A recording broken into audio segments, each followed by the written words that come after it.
Hello guys, അങ്ങനെ കുറെ നാളായിട്ട് എൻ്റെ വലിയ അനക്കമൊന്നും ഇല്ലാത്തതുകൊണ്ട് കുറച്ച് പേർക്ക് ചോദിച്ചു വന്നു എന്തേ വീഡിയോ എടുക്കലൊക്കെ നിർത്തിയോ, വീഡിയോ ഒന്നും ഇടണില്ലേ, പരിപാടിയൊക്കെ പൂട്ടിക്കെട്ടി വെച്ചോന്നൊക്കെ. ഈ ചോദിച്ച ചോദ്യത്തിന് എൻ്റെ ആക്ച്വലി രണ്ട് ആൻസർ ഉണ്ട്.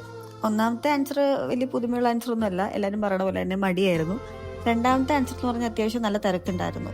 ഇന്നാണ് കുറച്ചെങ്കിലും ഫ്രീ ആയിട്ടുള്ള ദിവസം കിട്ടിയത്. ആർലിന്റെ ബ്രൈറ്റ് ടു ബിക്ക് എടുത്ത കുറെ ക്ലിപ്സ് ഉണ്ടായിരുന്നു, അപ്പൊ അത് വെച്ചിട്ടൊരു വീഡിയോ ഉണ്ടാക്കാന്ന് വിചാരിച്ചു. ഞാൻ ബാംഗ്ലൂർ പോയി വീഡിയോ ഇട്ടപ്പം അതിൽ കുറച്ച് പേരെങ്കിലും ആർലിനെ കണ്ടിട്ടുണ്ടാവായിരിക്കും. ഞാൻ ആർലിനെ പറ്റി പറയാം.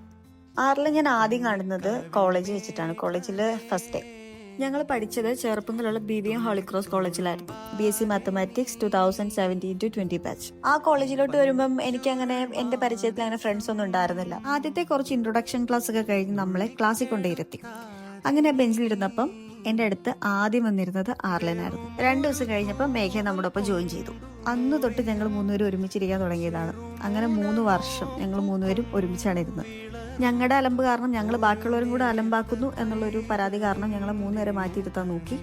പക്ഷേ ഞങ്ങളെ ഇരുത്തിയ 3 ബെഞ്ചിലെ പിള്ളേരെയും കൂടെ ഞങ്ങൾ അലമ്പാക്കുന്നത് മനസ്സിലായപ്പോൾ ഞങ്ങളെ പിന്നെ ബാക്ക് ടു സീറ്റിലോട്ട് കൊണ്ടിരുത്തി. ടീച്ചേഴ്സിന്റെ എല്ലാം കണ്ണിൽ അത്യാവശ്യം നോട്ടപ്പുള്ളികളായിരുന്നു നമ്മള്.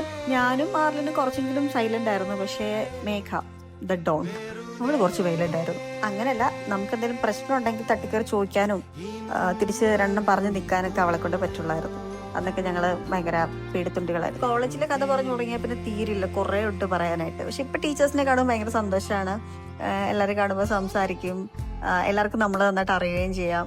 അങ്ങനെ കുറച്ച് ഉപകാരങ്ങളൊക്കെ ഉണ്ട് കേട്ടോ. ശരിക്കും പറഞ്ഞ ഇതൊരു തട്ടിക്കൂട്ട് ബ്രൈറ്റ് ടു ബി പരിപാടിയായിരുന്നു. പക്ഷെ എല്ലാം നമ്മൾ പ്രതീക്ഷിച്ച പോലെ തന്നെ നടക്കുകയും ചെയ്തു. തട്ടിക്കൂട്ടെന്ന് പറയാൻ ഒരു റീസൺ ഉണ്ട്. കാരണം എന്താണെന്ന് വെച്ചാൽ ആർലിന് കല്യാണത്തിന്റെ തിരക്കൊക്കെ ഉള്ളതുകൊണ്ട് ഫ്രീ ടൈം ഒന്നും കിട്ടില്ല, എല്ലാ ഡേറ്റിലും എന്തെങ്കിലുമൊക്കെ പരിപാടി ഉണ്ടാവും എന്ന് പറഞ്ഞിട്ടുണ്ടായിരുന്നു.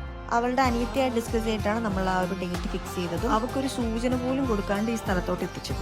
ആദ്യത്തെ നമ്മുടെ പ്ലാൻ അനുസരിച്ച് വിചാരിച്ചു ഡെക്കറേഷനൊക്കെ നമുക്ക് തന്നെ ചെയ്യാം. പിന്നെ നമ്മൾ ആ പ്ലാൻ അങ്ങ് ഡ്രോപ്പ് ചെയ്തു. കാരണം കൂടെയുള്ളവരെല്ലാം കഴിവിന്റെ നിറകുടങ്ങളായതുകൊണ്ട് വേണ്ടെന്ന് വെച്ചു. കേക്ക് നമ്മളെ കൊണ്ട് കൂട്ടിയാൽ കൂടാത്തതുകൊണ്ട് അത് നമ്മൾ ഒരു ഹോം ബേക്കറിന്റെ അടുത്ത് ഏൽപ്പിച്ചിട്ടുണ്ടായിരുന്നു. അങ്ങനെ പരിപാടിയെല്ലാം ഭംഗിയായിട്ട് കഴിഞ്ഞു.